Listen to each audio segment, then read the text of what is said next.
You know what that means? It is Big News Friday. So let's get to it. Here's our newspaper. Although, first of all, we're going to start off this week with a weather report.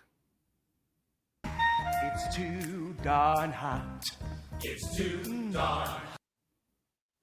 Yep, once again, still, it is too darn hot. Okay, so this week's paper dated Friday, July 26th. And we have HRA dedicates a pavilion. Oh, I forgot to say this week we have a star of the week on the front page mentioned, the Boy Scout Troop 57. So later on we'll find out what their deal is. So HRA dedicates a pavilion. I don't know what the HRA is. Let's see what it says. On Thursday, a ceremony was held for the long-awaited David Waldirk Memorial Pavilion in Houtzdale. So it's the Houtzdale something. Houtzdale Revitalization Association. They dedicated a pavilion. And then we have, oh, look, here's a guy running around down the street. Beer run. Yes, let's see. David Rimmon runs past. Yeah, there's a guy out running. Let's see. Just over 10 years ago, California and Ashley Snyder wanted to do something tangible and honor Snyder. I guess he's running across the country. Okay. We got Military Family Ministries collection drive for veterans in its final week. Is holding a summer collection drive for veterans. Ministry collects items for local homeless veterans and deployed troops. According to each year we collect items and they are dropped off at the Hope Center in Bellwood. Trying to see what kind of items they're looking for. And once again, okay, they collect items for veterans such as non-perishable food, crackers, snacks, water bottles, Gatorade, hard candy, bubble gum, personal care items such as body wash, razors, toothbrushes, toothpaste, lotions, sunscreen, combs, feminine products, first aid kits, clothing items like black cruise socks, ponchos, light blankets, and many more. So that seems like something worthwhile to donate to. Let's get to the next page. I don't know why they make the paper stick together. Did Ben Franklin invent paper? It seems like something he would do. Here's something that says Battle for Baby. Child Youth Services kept newborn from Clearfield County couple for 6 days for not consenting to have baby's blood drawn. Couple cites religious beliefs, falsified facts at center of case. Let's see what this is about.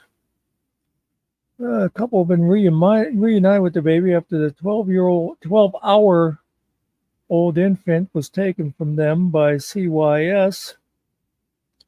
The baby was born July 15, and according to the father, 12 hours later, as the parents waited to receive their discharge papers, a police officer showed up at the hospital along with a CYS agent. CYS alleged that because the baby's mother had had no prenatal care, had not received a Group B strep test while pregnant, and because the parents did not consent to have their baby's blood drawn, the parents were acting against medical advice and putting the baby's safety at risk. The baby was taken from its mother's arms. Now, let me just say, I will think that parents who do not want to have prenatal checks and blood tests and so forth are wrong. But do we want the government involved in this? This may be one that I go through the whole article. Parents told the journal their religious beliefs prohibited bloodletting, and it hasn't said, but I think, isn't it the Jehovah's won't donate blood? They won't have blood drawn. This, I can't believe this happened. The baby's parents went immediately to Clearfield County Courthouse to file an emergency custody petition. While there, the baby's mother was arrested on a civil 302 warrant. Warrant for emergency, see page 3. Where's that? Oh, that's page 3. Sorry, folks. Warrant for emergency examination because, according to the husband, while CYS was preparing to take the baby, the husband said something to the effect that doing so could cause the mother to want to shoot herself. The wife was, however, discharged from the emergency room because the doctor diagnosed her condition as political discrimination, religious belief, and healthcare recommendation conflict.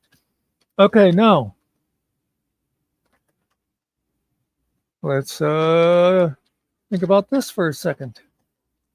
Should you be taken into custody because somebody else says if this happens, they would probably want to kill themselves? It seems shaky. You know, it's not quite the same as saying my wife has threatened to kill herself. You know, it's the husband guessing at what the wife's thinking, and the police act upon that. This article, man, during the emergency custody hearing in front of Judge Paul Cherry, a CYS representative listed other encounters the couples had in the past with the agency involving their 5 other children.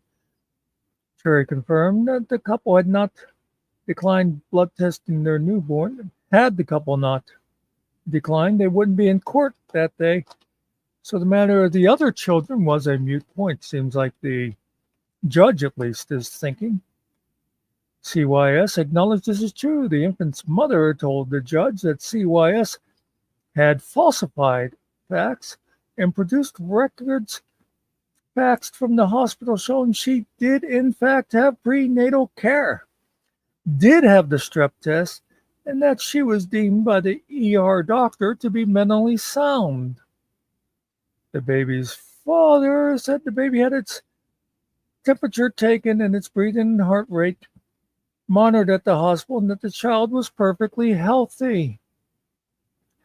At no point did the hearing did CYS allege the baby was in any way unhealthy or in danger, nor did CYS or the judge cite any laws that mandate testing or prenatal care. Rather, the issue CYS identified was that the parents refused to comply with testing and were uncooperative because they acted against medical advice.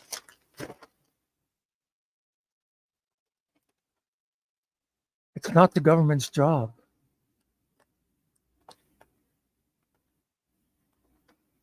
The baby's father asked the court what the point of consent is if the only answer that's acceptable is the one approved of by CYS. He questioned the precedent of ruling against the parents, which said as making consent a one-way street would constitute a clown world.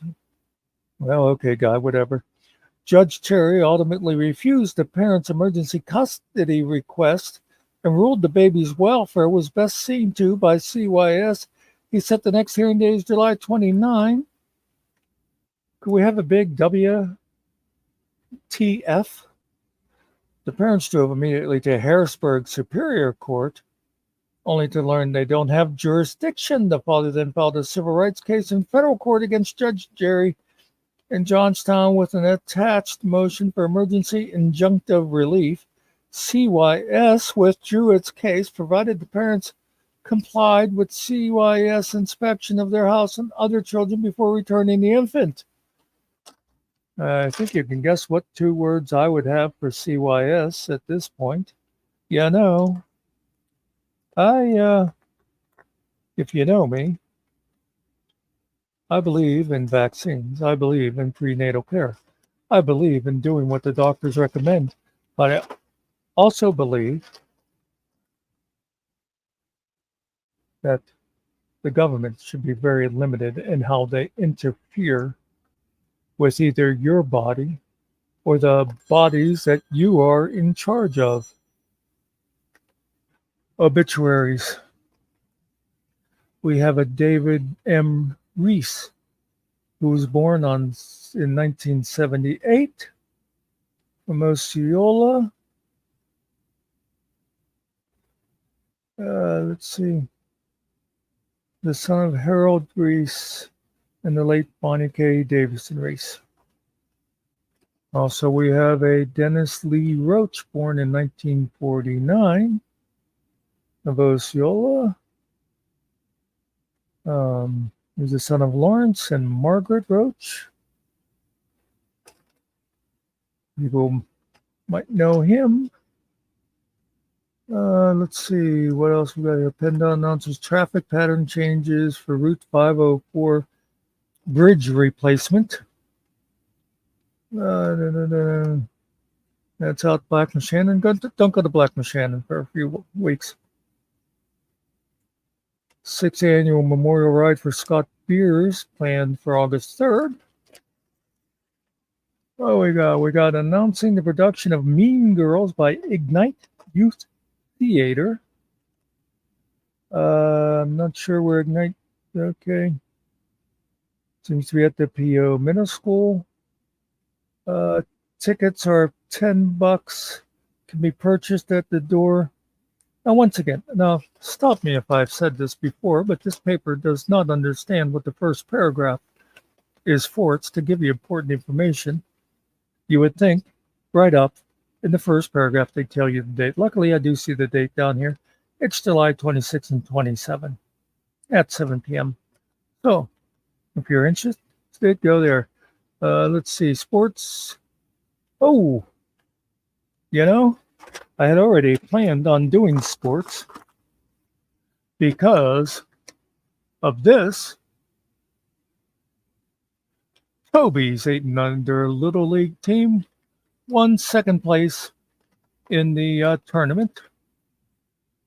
But apparently I did not need to insert that because it looks like the paper actually covered some sports that I am willing to talk about. Little League takes second place in 8 under Little League tournament. They beat BEA, Kernsville. Anyway, they got second place. There you go. That's more sports than you've gotten out of me since I started doing this. What else have we got here? Next,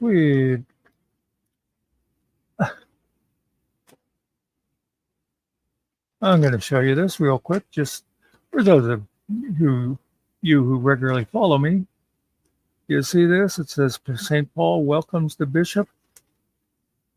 So remember, like 3 weeks ago, they said there's going to be a thing at St. Paul's and the bishop was coming. Then last week they said they had a thing at St. Paul's and the bishop came.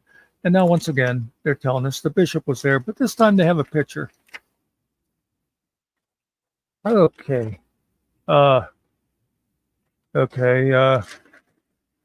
We may have a problem here. Folks, did I miss it? Or did they not? Is there no Mooresdale report? People, once again, there's no police thing. They don't have the police in there. How are we supposed to know who was arrested in Mooresdale this week? I'm telling you, this newspaper is useless. I'm just looking again just to make sure it's not my fault. Because if it is my fault, then I will have to edit that out of here. But I am not seeing that in here at all. And now I've got the paper all messed up. There's that and that. Oh my God.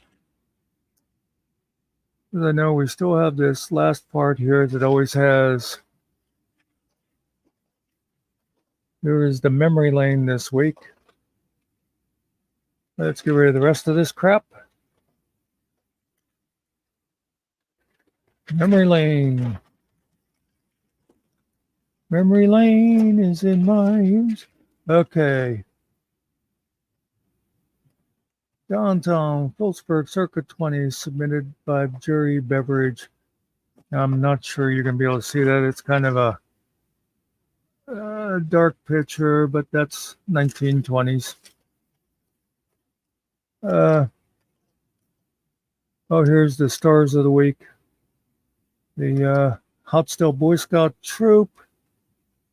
They attended summer camp at Camp Mountain Run. Seeing if they did anything. The people went to camp during the camp. The Scouts worked on merit budget. They went to camp, folks. They're the stars of the week because they went to camp. I went to camp every year as a Boy Scout. You know, nobody ever made me a star of the week. Well, let me ask you one question, folks. You know, I always skip over this. Oh, here's Girl Scouts. We also went to camp, and there's some pictures. It looks like they were archery-aiding and climbing and stuff. But you know, there's this thing here I never do called Deer Pitkin, where people write in and ask the dog questions. Let me go to the audience and say, do you people want to hear the dog answer reader's mail? No. Yeah, definitely a no. Okay, so that's it for this week. I hope you enjoyed all that big news. And we'll see you next week. Hopefully they'll have the Mooresdale report. See ya. Peace out.